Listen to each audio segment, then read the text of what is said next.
Hey, and welcome to this jazz standard lesson in which we're going to take a look at the 1932 chart topper, All of Me. I'm going to run through the chords, give you all the shapes you need, and then go through what's happening harmonically to help you understand how the chords are functioning, which will also help you learn how to solo over it. Now, I've made two PDFs to supplement this lesson. You can get those for free at my website, one with the chord changes and one with the shapes you're going to need, and check the description and the pinned comment for that. Now, let's get on to the chords. So the shapes you're going to need: C6,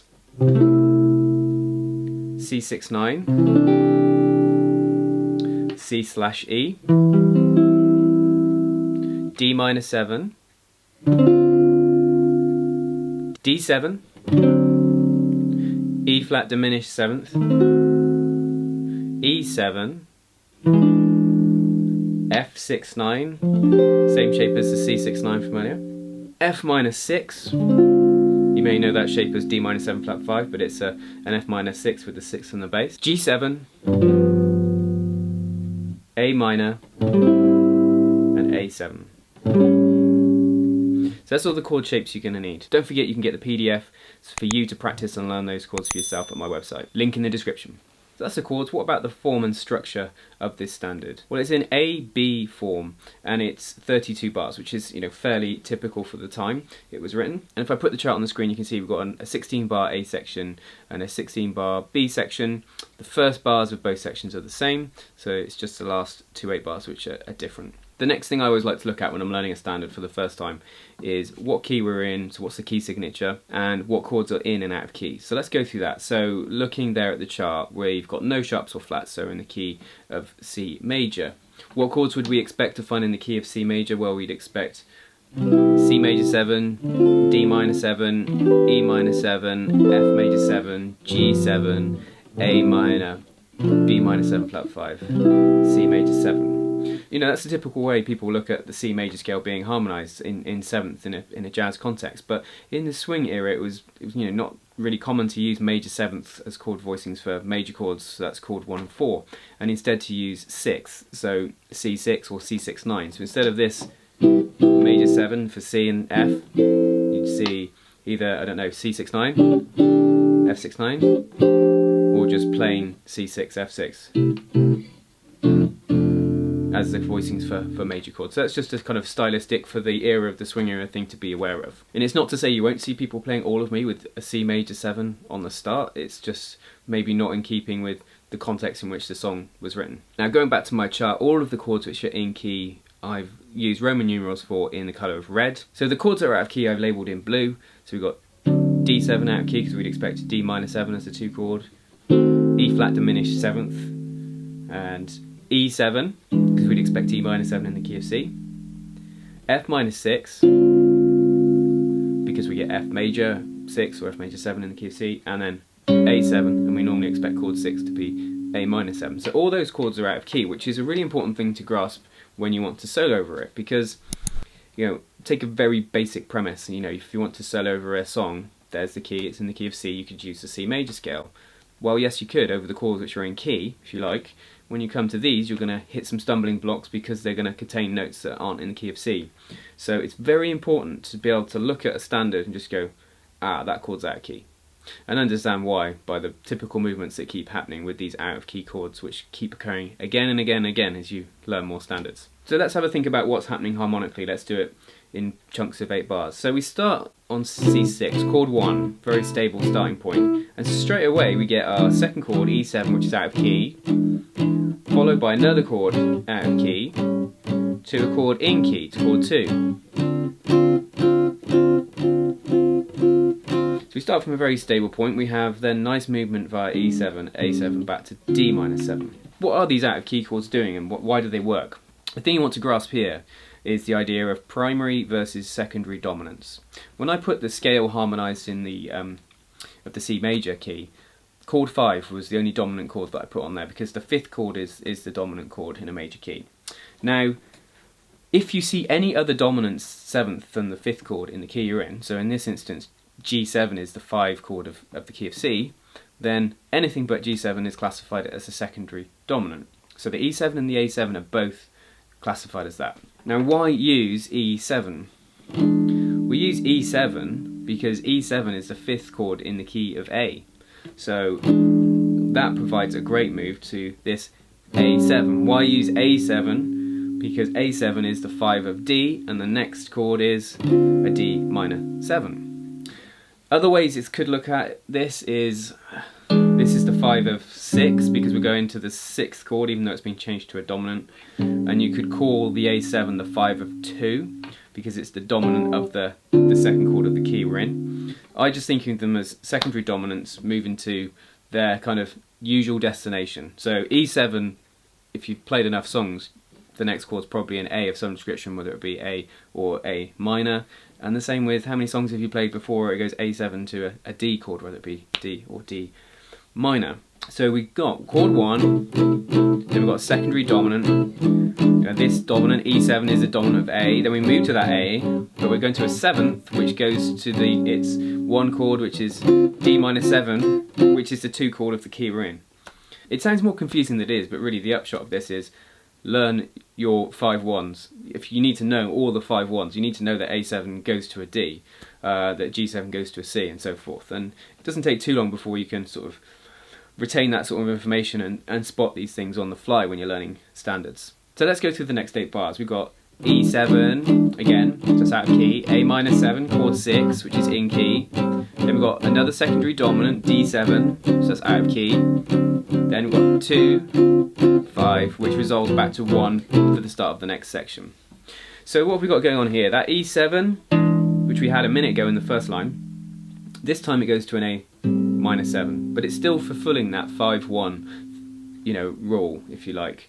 But, the A minor 7, it's not like it is 1, it's chord 6 in the key we're in, if you know what I mean, but it's a nicer way to move to it. If the composer had used E minor 7, the chord in key there,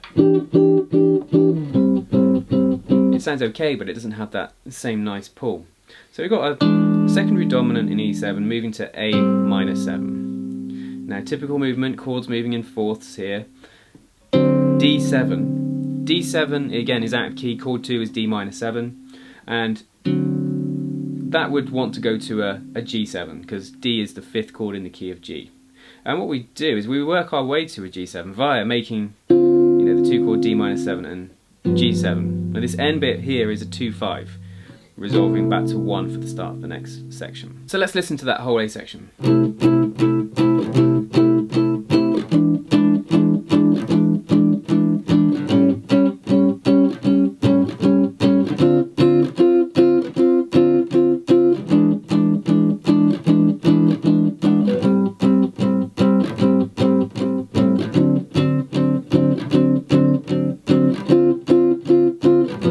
Start the B now. There we go. So that first section we've got a mixture of in key and out of key chords, with the out key chords being secondary dominants used to move and create more interesting pulls to the other chords in key. We then move into the B section, and the next 8 bars are the same as the first 8, so C6, E7, A7, D minor 7. So it's the last 8 bars which really get interesting, where we get F6, 9, or F6 you could play, F minor, I've voiced it as F minor 6 because I like that sound, and then we've got C6 to A7, D minor 7, G7, and then I put a little turnaround here, C/E, E flat diminished 7th, D minor 7, G7, and I put at the end of the chart to finish on, this is a nice chord to finish on, C6/9. So what have we got going on in there? Let's look at the chords and think about what's happening. So we've got F, so we've moved to chord 4. Very common thing, you think of the blues, the first thing most blues songs do is go 1-4. So the 4 chord is a subdominant chord, it creates a feeling of going somewhere else, and I think when this comes in, that's what that F does. It really does take the song to a new place to enable it to come to a conclusion. So you get F6/9. Now, the next chord is out of key, but I mean, this is something you'll have heard time and time again. If I just do a normal voicing F, F minor, chord 4 going minor, the minor 4 as it's sometimes referred to. It's a common device used by songwriters where you can take a major chord and make it minor, and it works best with the 4 chord. Remember, we're in the key of C, F is chord 4, and if I do it with open chords in a more sort of traditional sort of pop way, if you like, you'll recognise it more maybe there. So it's it's a very emotional progression. It occurs time and time again in many genres, but here it creates a nice fall, I feel. Really nice movement. So that's the 1/4 chord to minor 4. Then back to the 1 chord. Then we've got another secondary dominant here, which you had already, A7. Doing the same things it did earlier, going to D minor 7, a 2, G7, 5.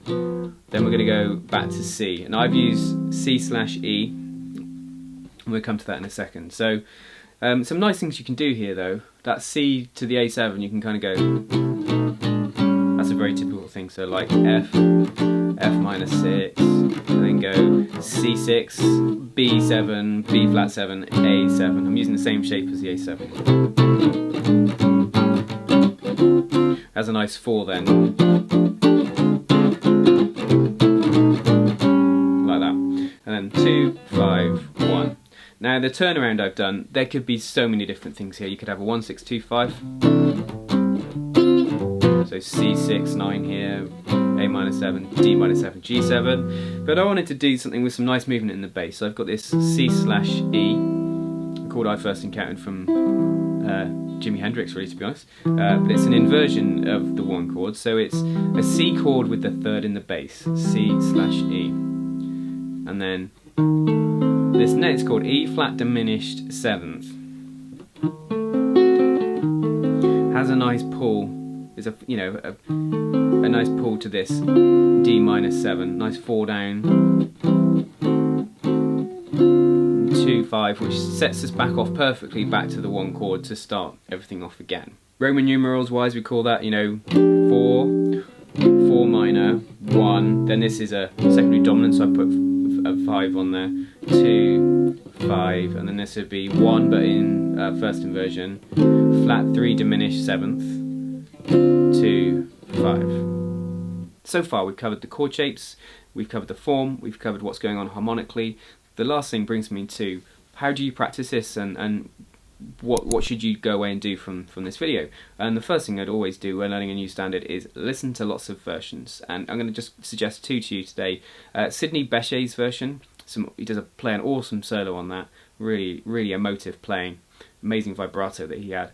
And also Billie Holiday, which has Lester Young playing on it. But crikey, if you're going to try and play the melody of this song, aspire to play it as beautifully as she does. It's really wonderful rendition of it. And things you could do is you could try and play along with versions. You may find a version isn't in the standard key. So like I think the Billie Holiday one is in the key of F. So you could try and transpose the chords and try and play along. There is a guitar chugging away in the background on that version. And this just brings me to say, if you've got kind of technical issues with sort of changing smoothly between these chords, then check out my video on my #1 practice technique for how to change between chords smoothly.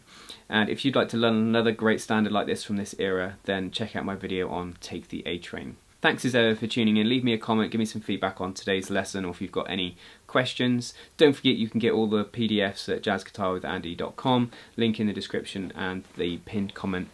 And until next time, see you then.